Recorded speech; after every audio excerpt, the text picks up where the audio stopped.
It is such a pleasure to have you here, Gary P. Nunn.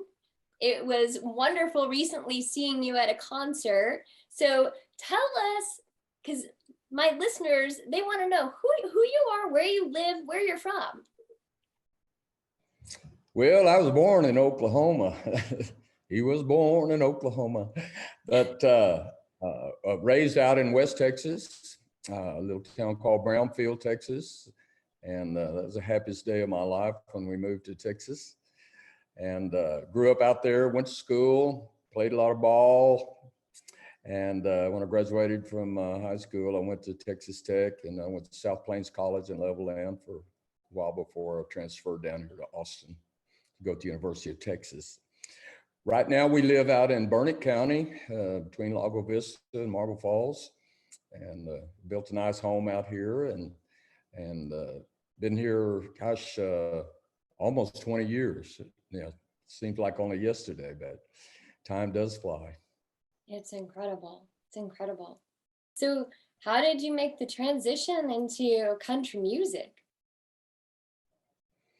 Well, that came along when Michael Murphy came to town and hired me to play in his band. And first thing he did was put up some Hank Williams records. And I'd always been in rock and roll. You know, we played rock and roll always since the very beginning. But I learned to love the simplicity and the words and the stories of country music. And so that's where I am now. Of course, I appreciate all kinds of music and love to play all kinds of music. But he was the one who kind of transitioned me into listening to more classic country music and familiarizing me with some of the classics of the past and the traditions of country music. Well, I heard that you were an incredible baseball player. Tell us a little bit about that. Well, I started out when I was a young kid in Oklahoma. My dad coached me and hit me ground balls, and by the time I was 6 or 7 years old, you know, I could scoop them up and had batting practice and all that.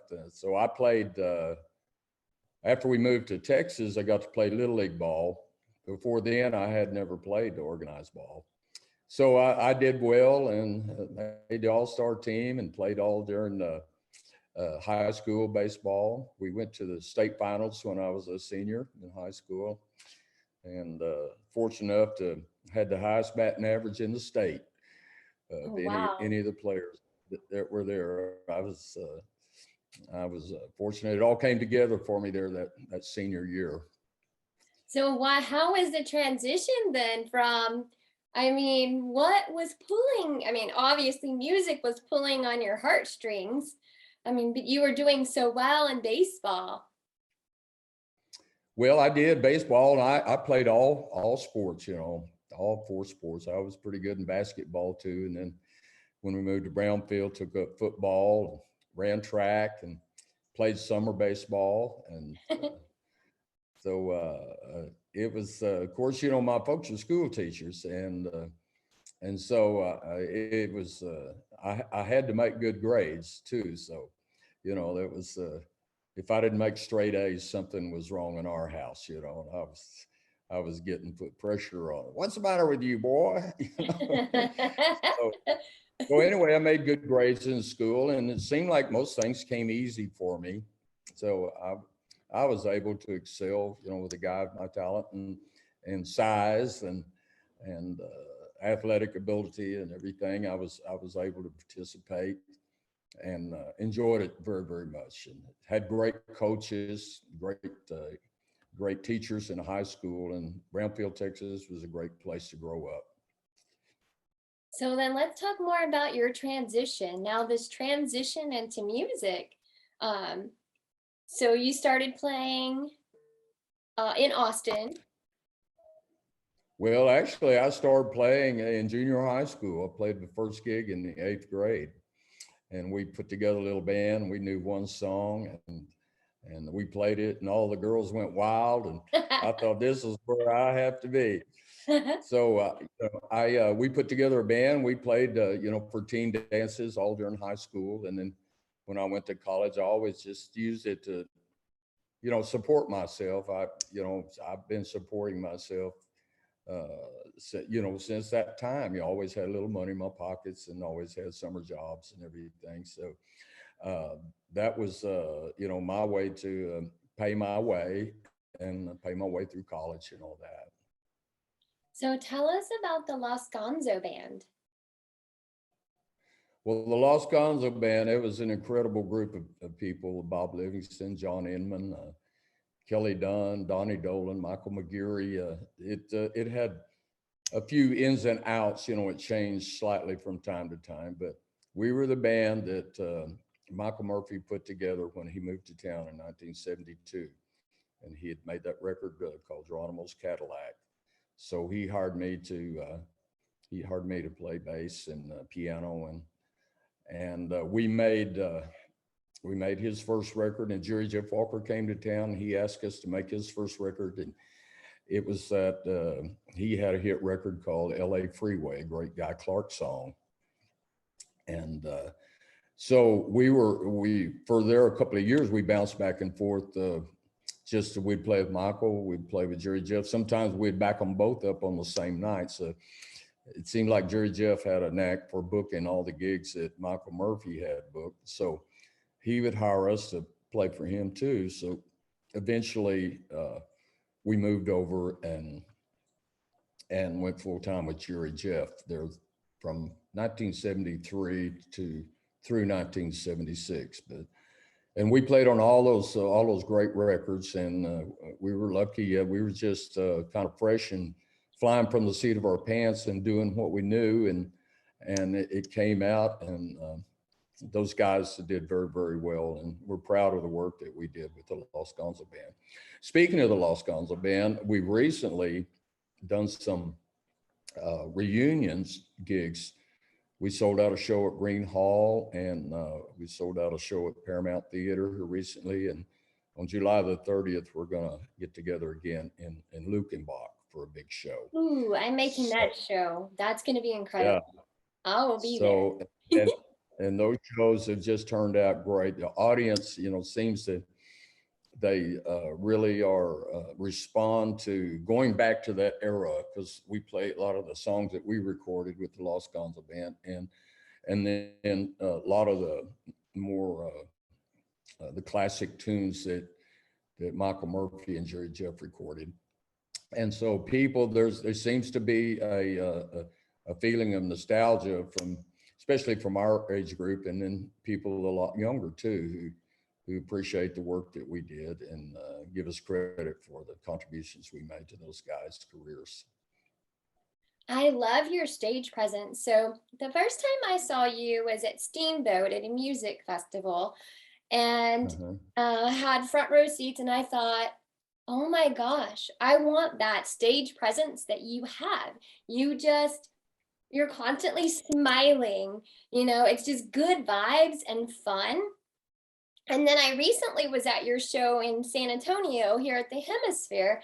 And, we don't have to know every single one of your songs, but you have us singing every one of your songs, because it's just so, you engage the crowd, and it's just such a good time. And when I talk to friends, they're like, oh, I love going to Gary P. Nunn's show, Do you like my shirt, my Gary P. Nunn shirt? Oh, that's my favorite t-shirt. Thank you. Yeah.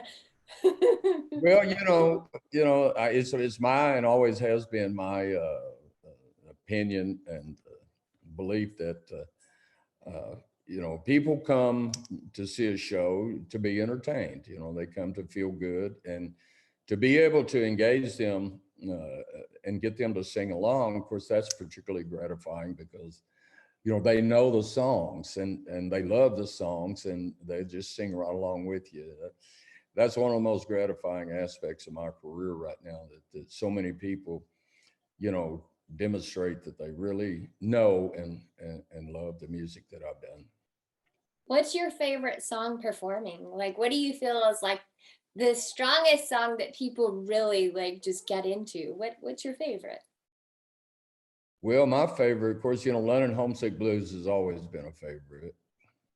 And then, but I have to say that what I like about Texas, it seems to draw out that people's natural love and patriotism, for the great state of Texas. And it's just really gratifying to play that. And I enjoy doing it, and I think it's a pretty good song. I did it I was commissioned by Lone Star Brewery to write an ad for them.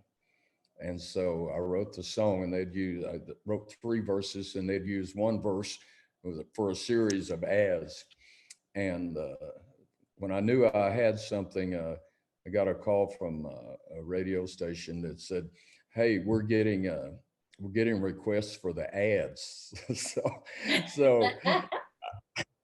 Awesome. I knew I probably had something there, and it's served me very, very well, and I love it, and the fans love it, and they always wait till the last. I usually save it till the last song, and so it makes for a big finish. I love it. I love it. Well, so how did the transition happen to where you decided to just start doing it on your own and taking, the lead position on the stage instead of playing bass? Well, it happened, went through the years there with Michael and Jerry, Jeff, and then we did a couple of years, maybe 3 years with the Los Gonzo Band on our own after we'd departed from Jerry Jeff at the end of 1976, and we went on our own. We had a record deal with MCA and got another record deal with Capitol Records.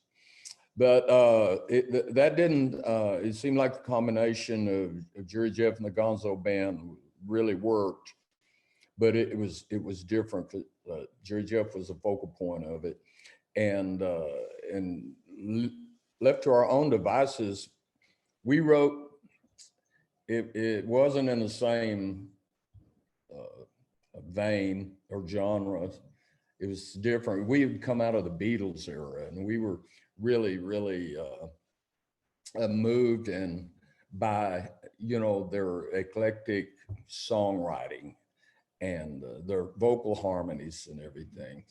So what we did came out a bit different, and it was a departure from the Jerry Jeff Walker thing, which is progressive country and kind of yeehaw, let's have fun, let's party, and all that type of atmosphere. Of course, Jerry Jeff wrote many, many, many great songs, but the point is that it didn't work out. The record company dropped us, and at that point, it's about 1980, and I was forced to go on my own, and that was a terribly frightening experience because I never had performed on my own, and I didn't have much of a repertory. I was doing hit songs, doing Neil Young songs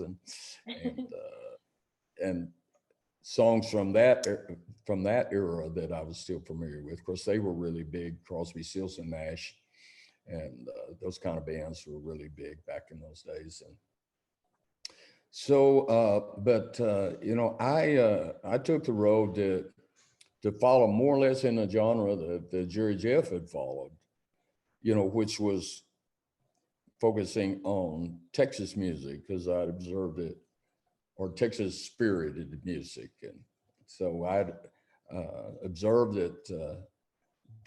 that was what the audience responded to the best. And it came natural to me as well. So like I say, it was, I made my first record in 1980, a little, the reviewers called it a raw and unpretentious work. But a friend of mine, the writer for the Austin American Statesman, Townsend Miller, he nominated it for a Grammy. It says the best collection of songs he's heard that year.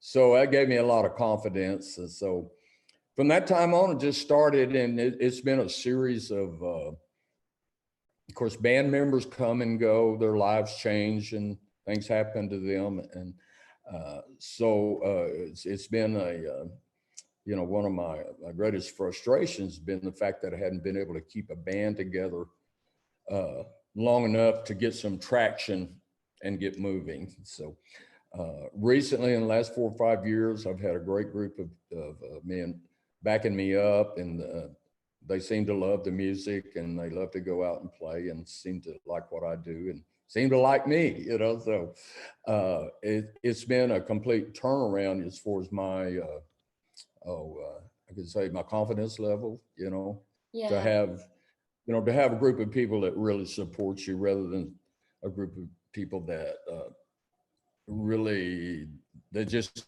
soon do something else. You know, it's like they weren't into helping me further my career. It was just a gig. So that's been one of the greatest frustrations, you know, for me is not being able to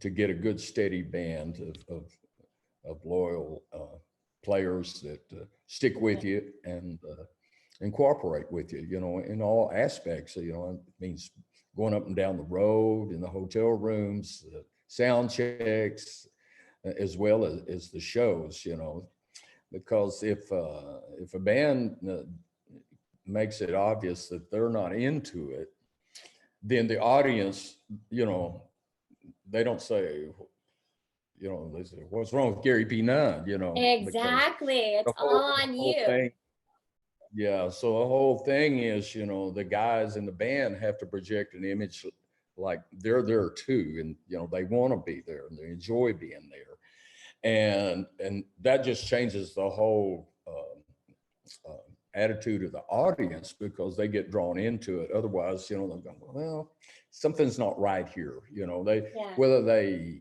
hear it or see it, they sense it if they don't, you know, just observe it directly. So, so And I'm it's guessing it's been. hard for you to Go ahead. keep it together whenever you're trying to get the band to kind of liven up. Like that's tough if you're trying to like get everybody to liven up and then Yes. you're, you know, Right. If the band's not singing along with you, how do you expect the guys, you know, the people in the audience to sing along or respond or yeah. join in? Yeah. So you know, stage presence and your, you know, just the way you present yourself, not only you, but the guys in the band, the way they present themselves as well, you know, can stop you cold in your tracks, or it can push you on down the road. Yeah. And hopefully So, you're, how long have you been doing this? You've been doing this for more than, well, like I say, I started in 1960, and I've been doing it ever since then. I've had a band, except for short periods of time. I've been playing in a band and booking shows practically every weekend since that time. So gosh, that's over 60 years now. that's So incredible. You know, you're doing what you love, and that's just absolutely amazing.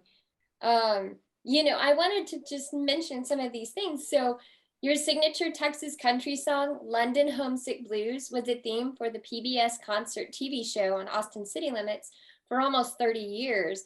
How did that feel when you first found out it was going to be airing on it, and then for it to air for 30 years?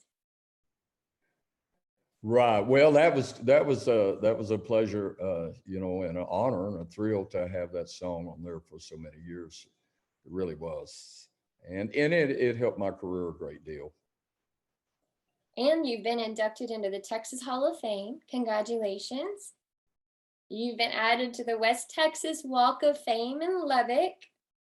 You've had many gold albums, earned many notable awards and honors. So what was the best moment for you? Well, I have to say that besides the West Texas Walk of Fame, since I came from that area, and my heroes growing up were like Roy Orbison, and later, you know, I said I wasn't familiar with the country music, but Bob Wills and Waylon Jennings and people like that, who were really, I've always looked up to be accepted and presented in the same, you know, on the same level as them. It was a tremendous honor and a thrill. And I have to say that being honored recently, I guess it's been a year and a half or so ago, by the Texas legislature. I was honored in both houses of the Texas legislature, the Senate, and in the governor's office. And governor, he was the third Texas governor to proclaim me the official ambassador of Texas music. So, to be honored by, the state capitol and the legislatures and the governor was a real thrill.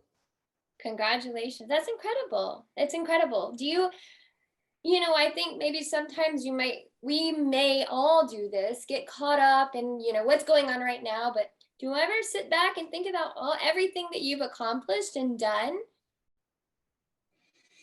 Well, no, I just kind of say if it turned out good, I just say, well, it's a little feather in my hat. Now let's go on down the road. I try not to dwell on the past, but we're busy just keeping up with our business and keeping the show on the road.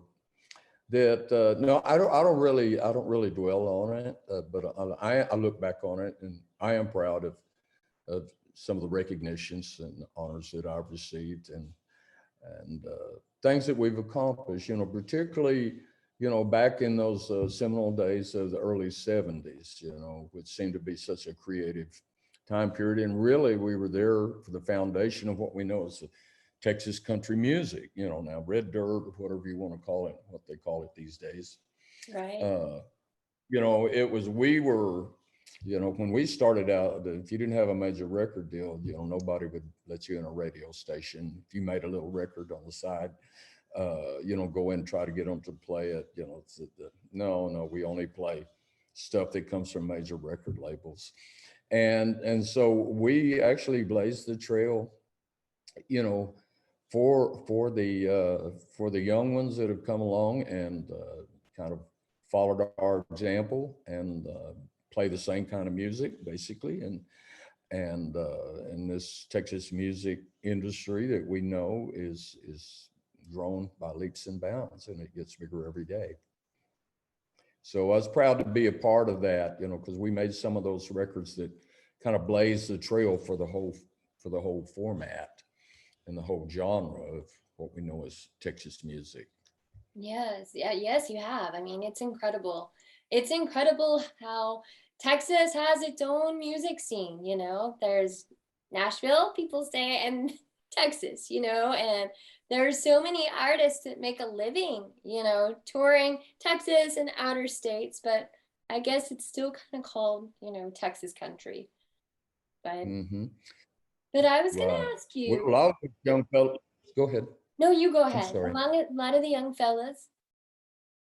No, I was just saying a lot of these young fellas, they've gone off and made the Nashville connections and made, of course, with that goes national promotion, national touring, and all that. And so they've been able to, some of them, many of them have like Cody Johnson, for example, right now, he's just on top of the Texas music scene. Didn't seem that many years ago, I met him for the first time and he was just getting started, and he said, well, how do you do this? I said, well, just follow your heart and be committed and make a business out of it. It's not a big party, it's business. And if you do the work and you're creative and you take care of your business, then you'll probably do well. Oh, that's incredible advice. We'll have to use that. You did say something that gave me an idea for a song, Feather in Your Hat. You need a song. There you go. Feather in Your Hat. If you don't do it, I'm going to do it. All right. Well, you write it, I'll share it with you. Okay, that'll work. I'll work on it. Well, so, so you've been doing this for more than 60 years. Have you ever had, I guess you did say that you had, doing this on your own, as the lead person in the band, that was just, something that was not, something you were used to. And do you ever get imposter syndrome? Like, what the heck am I doing here? How did I get this far? And, do you ever have doubts about maybe what you're doing or?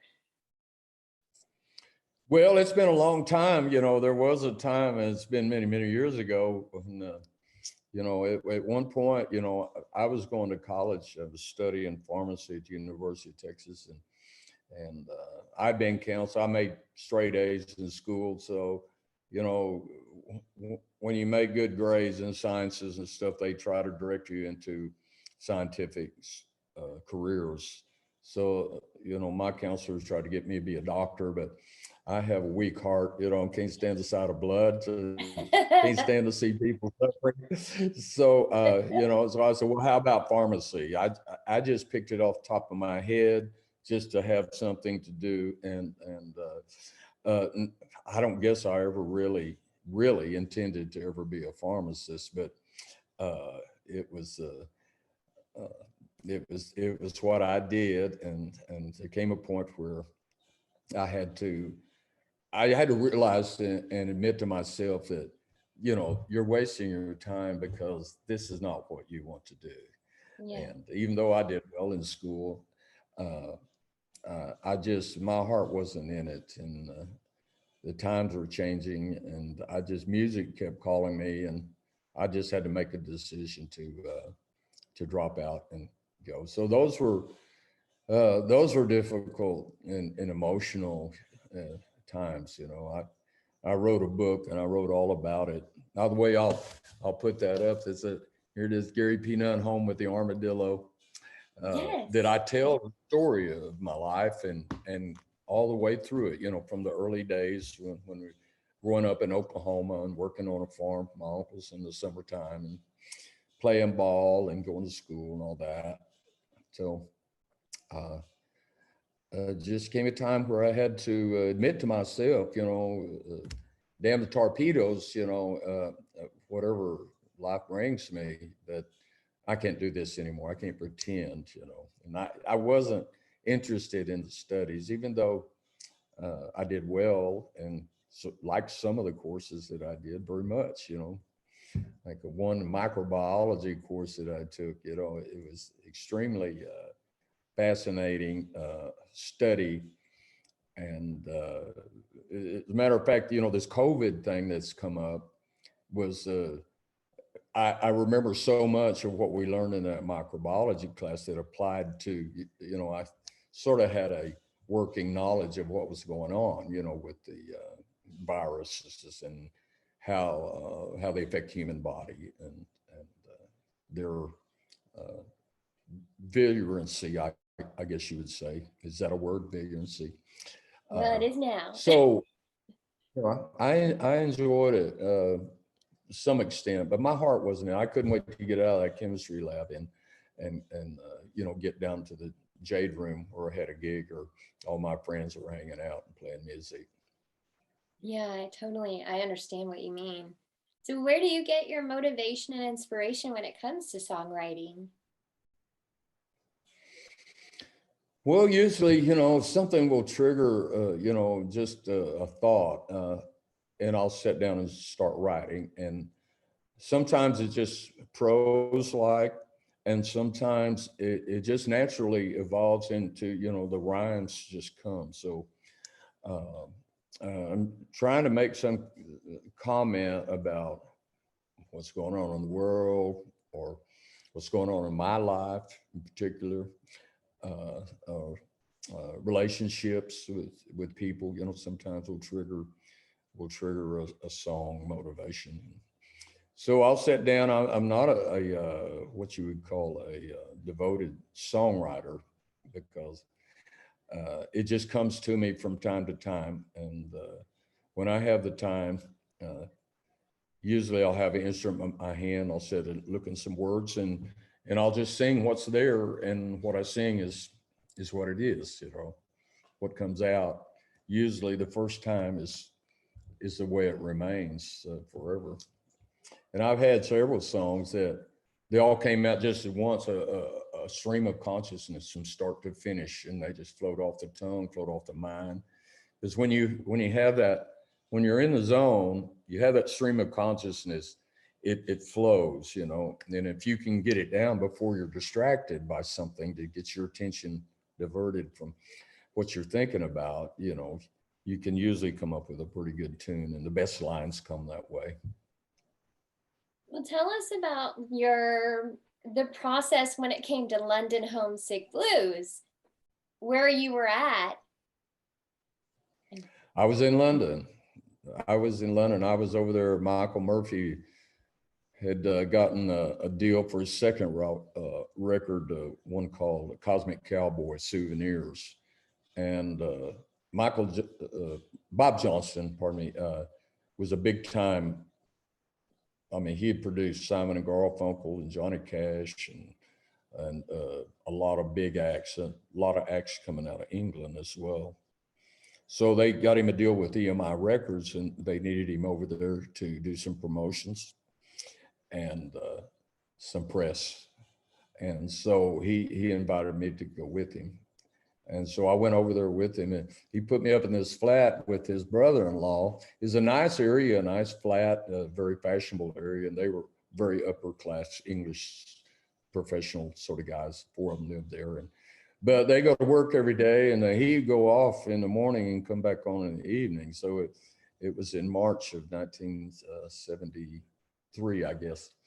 And the flat was always cold, and I was there by myself for days on end, you know. So one day, it's one of those cold, dreary London days, and I had this old acoustic guitar in my hand, a gut string guitar that I bought in Mexico when I was a kid. And I had it with me, and that's a D on the phone. I'm sorry. Let me turn this off. So I had it standing by in case I need to call you. But back to London Homesick Blues, I was wandering around this cold flat and looking out the windows, one of those cold, dreary London days. And first line, well, it's cold over here, and I swear, wish they'd turn the heat on. Where in the world's that English girl? Promised that I would meet on.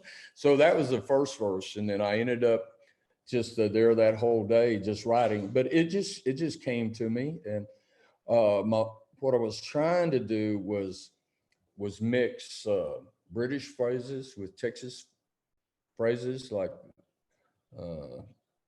When you're down south and you open your mouth, the whole damn lot, all just these and when a Texan fancies, because they say fancy this and fancy that, So I was just trying to incorporate some of the British phrases into a Texas song, and it was quite an exercise. And honestly, I never thought anything would ever come of it, until we were doing that Viva Terlingua record with Jerry Jeff, and he looked over at me on that Saturday night show. We'd been there a whole week recording Viva Terlingua, and we did a live show on Saturday night. It was for $1. I don't know if you've seen the album cover, but the picture of Hondo Crouch's hand pointing to a poster that said Jerry Jeff Walker Saturday night live concert, $1. So the place was packed, and we'd had a good show, and he looked toward the end of the evening, he looked over and said, play that song you were singing this afternoon for the guys, that song about London. So I played it, and Bob knew it, but nobody else knew it. And we'd never played it before, never rehearsed it or anything. So I played it, and the crowd went crazy. So the guy from the sound trip, Michael Brofsky, our producer, he came in and he said, we weren't ready for you. You got to do it again. And we just brought the house down with a song, and he's saying, do it again. And so that's when, I don't know if you're familiar with it, but that's when I say, let me see if I can put myself back in that place again. What I meant was back at the first of the song, because it starts out down low and ends up real big. But most people thought that it meant, let me see if I can put myself back in London again. So that works just as well. And so that's how it happened. Recorded, the crowd went wild again. And after the show, Michael Brofsky came out and said, I was still officially playing with Michael Murphy. The rest of the guys in the band had quit and gone with Jerry Jeff. But I was still with Michael, and Murphy, and Michael Brofsky, the manager, came out and he said, we're going to put this song on this record. and we want you to come over and rejoin the guys in the band and go on the road with Jerry Jeff. So that was how I made that transition from Michael to Jerry Jeff. And from then on, about the next 3 years, you know, we were just going crazy. You know, Jerry Jeff was just incredibly popular, and we packed shows everywhere we went. And crowd just went, he go, "Hi, Buckaroos," and they go, "Yeah." It was just kind of pandemonium from that point on, because Jerry Jeff was wild and crazy, you know, and he drank beer constantly, and so you never knew what kind of condition he was going to be in. But he always put on a good show, and we always supported him and tried to make sure that we did do a good show for the folks. Oh, So that's how the Homesick Blues came about. So then, well, so that was your approach in releasing this song. So what do you normally do when you write songs? Do you put it out to the crowd first before you record it, or do you just say, you know what, this is it? Yeah, my common practice is to, you know, teach the song to the band and play them and test the audience's reaction. And so, you know, if I don't get any kind of response whatsoever, but, you know, I have a knack for picking songs that I think people can relate to. And I think I do anyway. It's worked pretty well for me, you know, over the years, that my choice of songs, because I've never had anybody come up and say, "Man, that's a bad song, I don't like that," you know. So I test them out, get the audience's reaction. Generally, they're very, very favorable, because I say, "Here's a new song we're trying out, and you're the test, and I want you to let me know what you think about this song." And almost always, you know, I'll get a good positive response, and I know I can go ahead and consider that for recording. Well, so you've written songs that have gotten picked up by Willie Nelson, Chris Stapleton, Rosanne Cash, David Allan Coe. First of all, tell us about the songs that you wrote for Rosanne Cash and David Allan Coe. Did you approach them, or did they come to you, or you were playing this live? How did that transpire? Well, honestly, they came about. My first wife, she was in the music business too, and like back then, there was always these picking parties, because the bars closed at 12 o'clock back in those days, and mostly people would go to people's house, and you know, we'd pick to the early hours of the morning. She liked to go out and play and pick as well. So she got the song. Actually, Tracy Nelson was the first one to do. Karen and I, that was my first wife. We wrote a song called "Couldn't Do Nothing Right," and Tracy Nelson, Jerry Jeff recorded it, and Tracy Nelson picked it up, and then Karen, she split and went to Nashville and started hanging out with Rosanne Cash and Rodney Crowell and that whole bunch of kind of around the Guy Clark circle of songwriters and performers, Emmylou Harris and people like that. So she actually played this song, you know, for them and familiarized them with it, and they liked it and they recorded it. And the same thing, she was at a picking party with Willie Nelson, and that's how he first heard the song. So when he was doing that Honeysuckle Rose album, he came to see me. I had a gig down at Steamboat Springs on 6th Street back in those days. And he brought some of the crews, Amy Irving and some of the crew members out, and they came to see my show. And on the break, he pulled me over and introduced me to Amy Irving and said, you know, that song, last thing I needed first thing this morning, I always liked that song, and I think I'm gonna record it someday. And it must have been 8 years later, you know, when he was doing that, Always on My Mind. I got a call from his office, and they said, Willie wants to do that song. He wants you to come out he wants you to come out and teach it to him. So that's out at Pedernales, out the golf course where he had his studio out there. Interesting side story. I was just getting ready, a friend of mine was getting ready to move to Santa Fe, and they were kind of wealthy people, and they were leaving behind like all these kitchen appliances, like brand new washer and dryer and a brand new refrigerator. And they said, if you go out there and get it in the next hour, you can have it. Me being the kind of person I said, Willie Nelson wants me out there.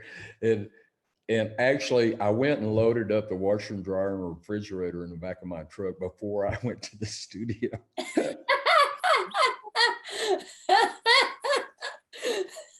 So you arrive at Willie Nelson's studio with all this in the back of your truck?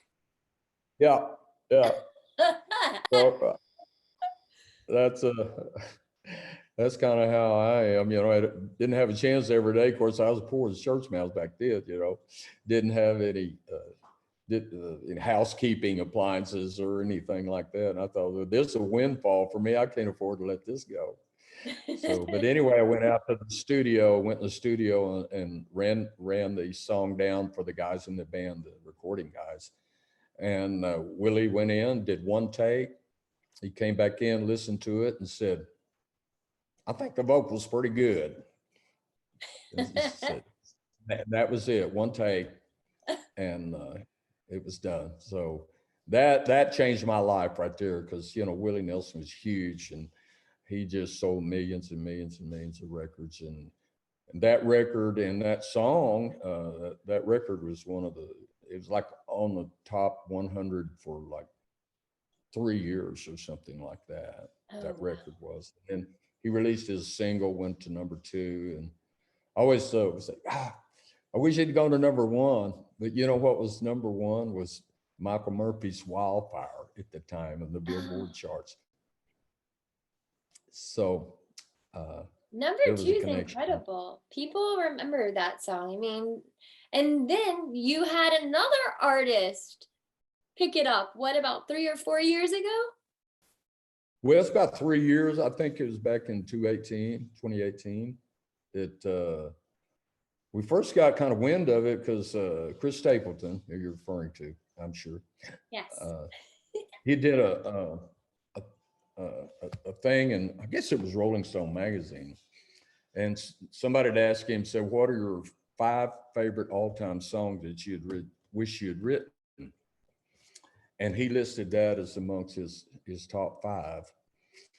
And so it wasn't long before we got notice that he had recorded it. So I went up there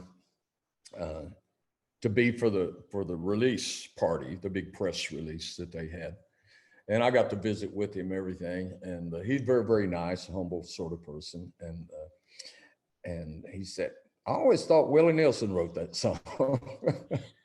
So I said, that's how he got it, because he thought Willie Nelson wrote it. He liked it, the Willie version of it, and wanted to cut it. So those guys, it's been a tremendous asset for me, to have that kind of support and financial support, from the songwriting, publishing aspect of it that comes from the record sales and airplay.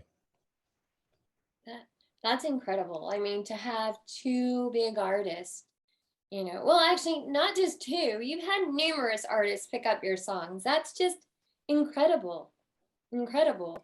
It really is. And like I say, it saved my musical life, because when Willie cut that, I bought this ranch in Oklahoma from my uncle and I'm behind about 3 annual payments, and he called me up and said, if you don't start paying for it, I'm going to take it back. And I already had a ton of money sunk in it.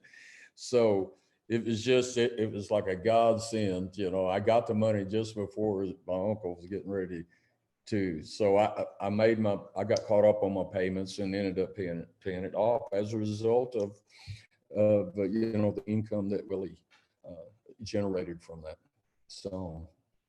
That's incredible. So what would you say? Well, so what does your typical day look like?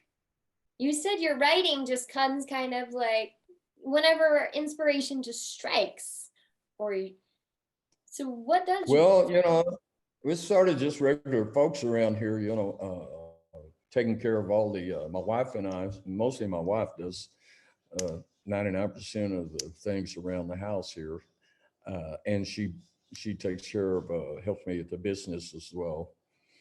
But, I'll get home, a lot of times it's Sunday afternoon or so when I get home, and I'll wake up and sleep in on Monday, and I'll get up and start, taking care of the week's business and going to the bank and post office and checking the email and all those sort of things. But, wear quite a few hats. We have not only the performing aspect of it, but we have the record company, which we own all of our records, and we have the publishing company, and we have the merchandising company, and then promotions and all that. So it's a full-time job, and plus there's a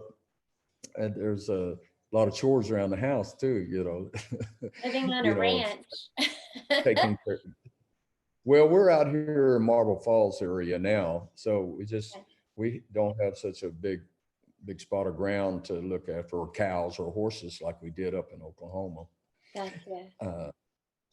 But just came out here and built a house sort of in the wilderness, and so little by little we just pushed the wilderness back. And my Ruth she's a landscaper and a builder and a bricklayer and she has all kinds of great skills, and she gets out and she wants to do something, and mostly she does it herself, but if she needs some help, with some heavy lifting or cutting trees or, things like that. So, there's all those things too. And then, I'll try to sneak over to my little rehearsal studio over here and listen to some music and, practice my piano and practice my guitar chops and listen to new songs and review new songs and try to learn the ones that, so it keeps us busy. I don't have to work too hard, but I do try to keep myself busy and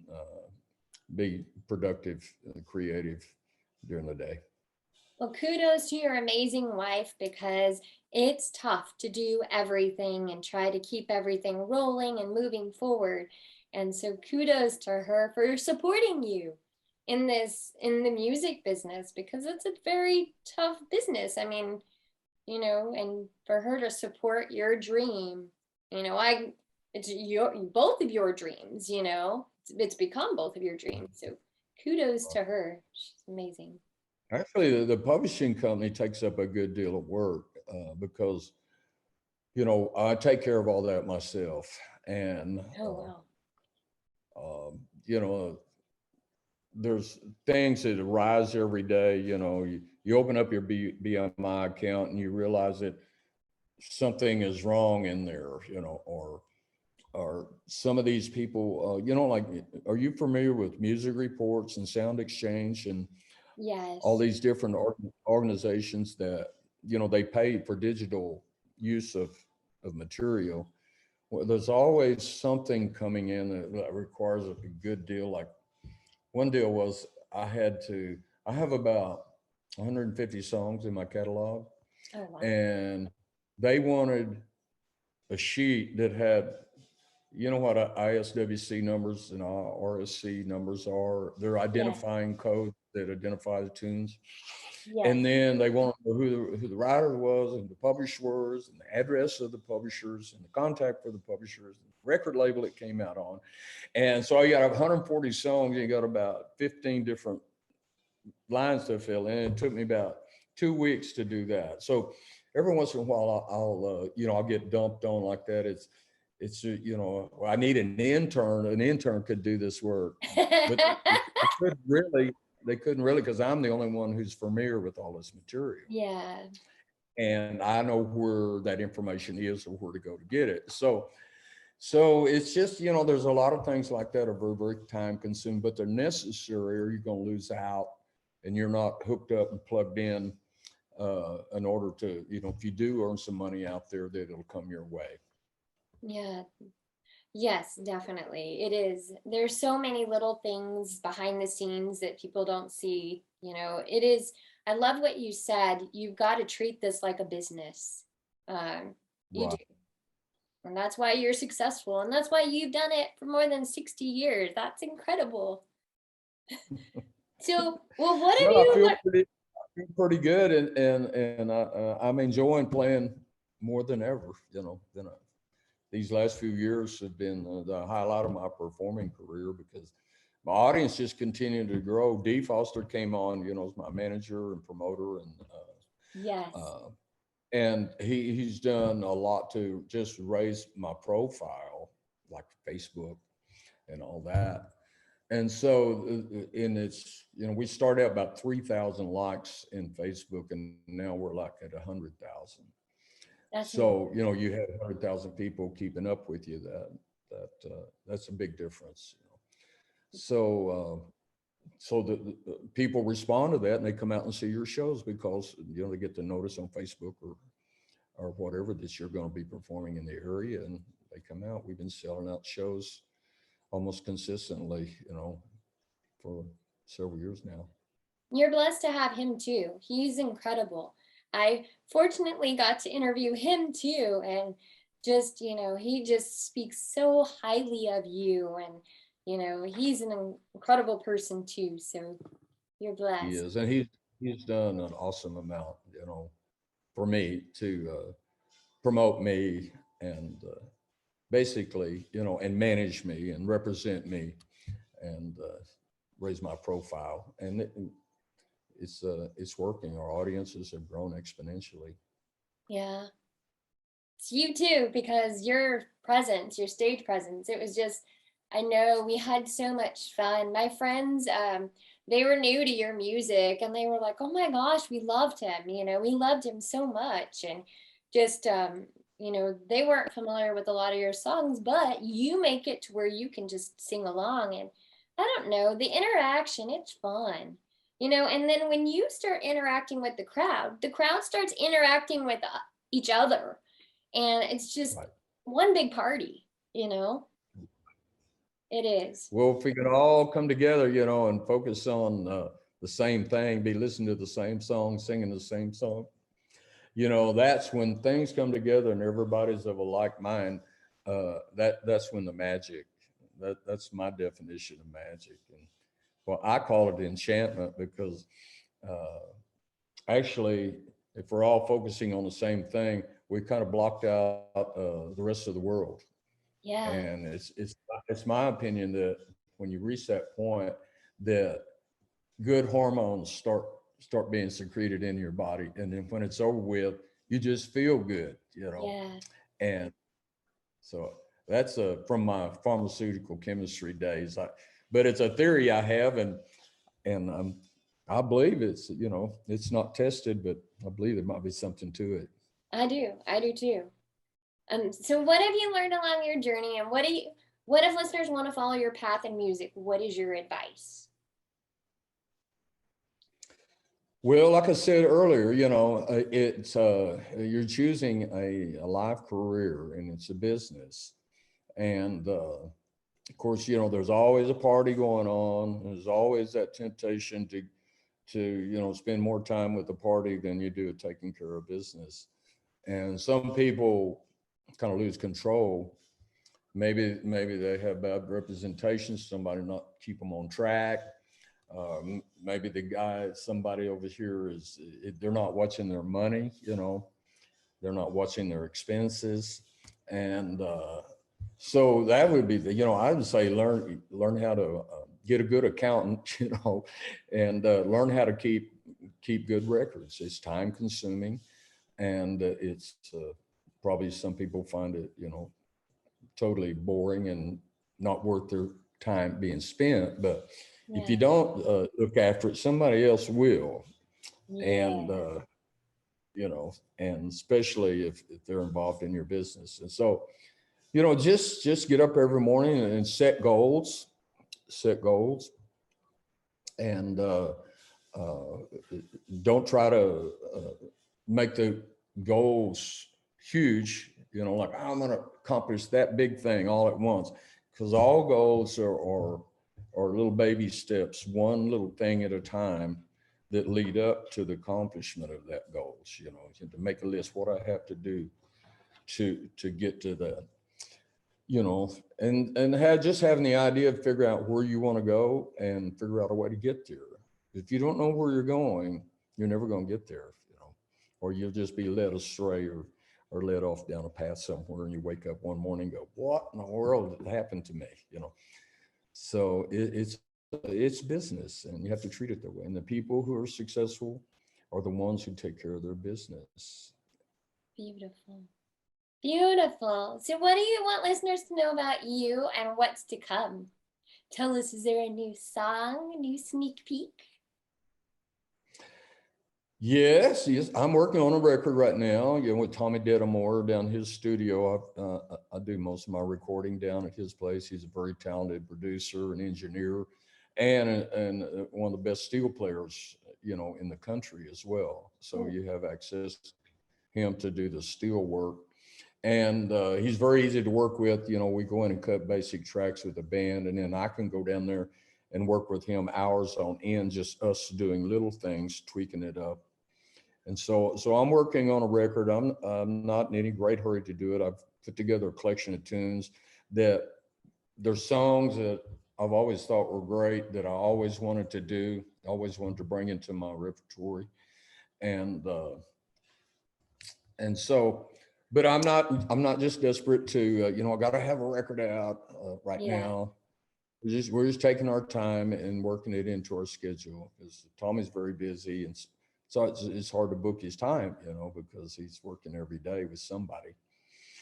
So that's what I'm doing, and I feel good. I've got a good band, and as long as you know, people keep wanting me to come out and we keep selling out houses, you know, I'm gonna keep doing it as long as I'm healthy. Yes. And right now, I feel great. Feel as good as I ever have. Was there anything else that you'd like to share? This has been an incredible interview. I can't wait to release it. Thank you so much. Well, I just like to tell your listeners and your followers out there, you know, anything you can visit Facebook, or you can go to GaryPNunn.com. I would encourage you to go download my songs, because that's what's happening now. If you know of a particular album or a song, I do have this. I'll put this up there. Friends for Life. I cut a duet, series of duets. Had Kevin Fowler and Wade Bowen and Roger Krager and Cody Johnson, Robert Earl King, and Lyle Lovett, Kimmy Rhodes, Corey Morrill, and we did, and the great Red Steagall sang the title cut, "Friends for Life," which has become a really, really popular song for me.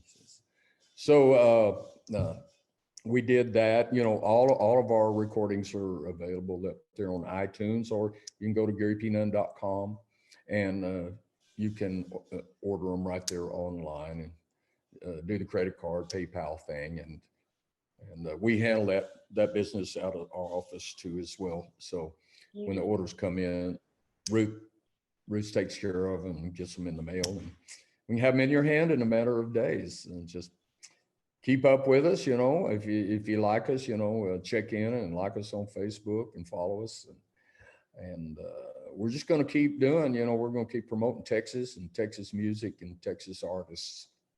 I love it. You need more Friends for Life shirts. I love them. I didn't get to get that one, but oh my gosh, I love that. I will get you.